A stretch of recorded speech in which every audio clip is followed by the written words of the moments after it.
Təzə bir dağ çəkildi sinəm üstündən. Göynəyir sinəmin dağı nədəndir? Saraldı gülşənim, soldu güllərim, vuruldu ömrümün tağı nədəndir?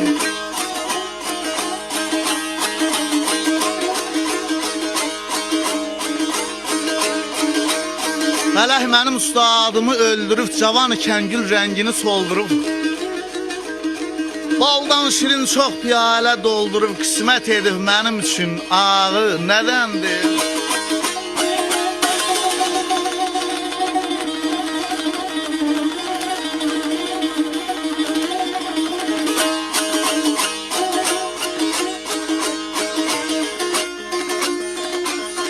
A belə bu arzumuna balama, balama, balama, balam, əzəlindən ey biləydim, ölümün çarəsi ey nədir görəydim.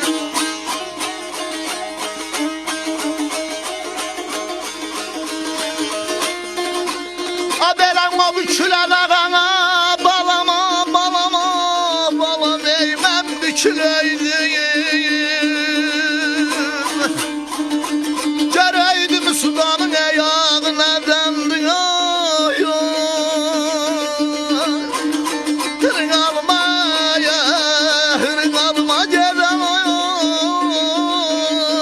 hırın alma, ya, hırın al, ey.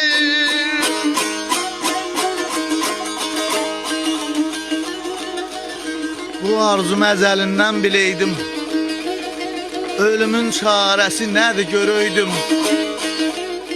O bükülən ağa mən büküləydim, görəydim ustamın ağı nədəndir?